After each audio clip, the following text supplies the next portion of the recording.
Halo teman-temanku semua, dimanapun teman-teman berada saat ini. Semoga teman-teman semua dalam keadaan sehat walafiat dan dimudahkan di dalam semua urusan untuk hari ini dan hari-hari berikutnya. Teman-temanku semua, ini pertanyaan-pertanyaan juga datang kepada saya. Jadi saya akan jawab pertanyaan-pertanyaan ini. Pertanyaannya begini teman-teman.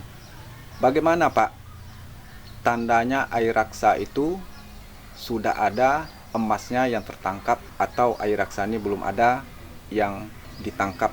Jadi teman-teman, sewaktu kita melakukan proses daripada air raksa, tapi ini jangan ditiru ya teman-teman ya, ini karena saya menjawab pertanyaan aja, karena saya tidak pernah melakukan ini lagi setelah itu dilarang oleh pemerintah, karena air raksa ini sangat berbahaya untuk kesehatan kita, juga untuk lingkungan. Nah demikian teman-teman, jadi makanya ini jangan ditiru. Jadi ini hanya untuk memberikan contoh sampel aja buat teman-teman tentang pertanyaan-pertanyaan yang saya akan jawab. Jadi teman-teman, ini air raksa yang di depan kita ini adalah hasil daripada penangkapan daripada material dari batu. Jadi inilah yang di hadapan kita ini, apa tanda-tanda daripada logam sudah ada pada air raksa. Nah, jadi ini teman-teman ya, boleh teman-teman lihat. Kalau dia udah ada itu dia tuh akan berwarna kuning, itu yang pasti teman-teman dulu teman-teman. Setelah itu dia tuh akan berat, bertambah berat sebelum kita lakukan itu teman-teman. Yang di ujung tuh itu logam itu teman-teman ya, hasil tangkapannya. Itu teman-teman. Jadi air raksa itu akan berubah warna. Awalnya dia tuh akan putih, warnanya tuh putih. Sekarang dia tuh warna kuning. Nah ini, jadi nanti apabila ini nanti kita peras teman-teman ya, kita peras, dia tuh akan menghasilkan kuning juga, karena dia tuh udah ada mineral-mineral atau logam-logam halus yang udah dia tangkap daripada proses bebatuan tadi. Nah ini teman-teman, itu dapat teman-teman lihat, dapat teman perhatikan, warnanya kuning. Itu teman-teman, jadi dia tuh tambah berat, lambat dia bergeraknya. Berarti apabila udah seperti itu, kita yakini air raksa ini sudah ada dia menangkap logam-logam yang ada pada material bebatuan atau dalam pengolahan material lainnya. Nah ini teman-teman, jadi itu nampak teman-teman juga ini, itu teman-teman ya. Nah ini emasnya, ini udah emas itu teman-teman ya, ini udah emas kuning. Nih boleh teman-teman lihat, ini kuning warnanya nih teman-teman. Air raksa ini berwarna kuning, udah kuning ya, jadi bukan putih lagi. Kalau kita diamkan, di atasnya itu kelihatan putih, tapi kalau kita goyang dia ini, nah itu ada kuningnya teman-teman.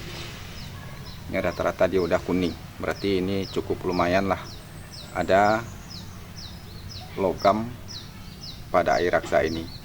Tapi di setiap daerah juga berbeda-beda teman-teman ya, karena di Sumatera cukup lumayan bagus lah logam mulianya, materialnya cukup lumayan, jadi sedikit mudah untuk mendapatkan logam daripada material-material bebatuan.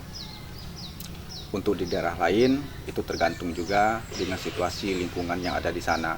Di dalam proses penangkapan menggunakan air raksa ini, itu ada beberapa alternatif juga yang harus kita lakukan, seperti yang pernah di video saya sebelumnya. Karena jika ada material-material berupa Fe, S2 atau pirit, apabila ada di dalam material, jika kita melakukan gelondongan atau tromol, bisa merusak pada air raksa tersebut. Nah jadi ada beberapa cara juga untuk mengatasi supaya air raksa tidak rusak di dalam kita melakukan penggelondongan atau melakukan tromol. Nah jadi langkah-langkahnya itu bisa nanti saya kasih, berbagi informasi aja dengan teman-teman, tetapi saya juga tidak merekomendasikan untuk teman-teman melakukan ini, disebabkan seperti yang saya kata, air raksa ini sudah tidak boleh digunakan lagi oleh pemerintah, oleh negara kita Indonesia. disebabkan pengaruhnya pada kesehatan tubuh kita itu tidak bagus. Makanya lebih bagus kita menggunakan kimia-kimia yang ramah lingkungan. Dengan menjawab pertanyaan teman-teman, saya lakukan juga untuk menjawabnya seperti ini. Tandanya logam sudah ada ditangkap oleh air raksa. Itu teman-teman. Air raksa ini udah warnanya tuh kuning. Nah, itu.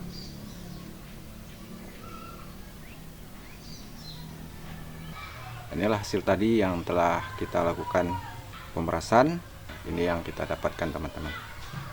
Kalau kita menggunakan raksa tadi dan ciri-cirinya, raksa yang sudah mengandung emas di dalamnya.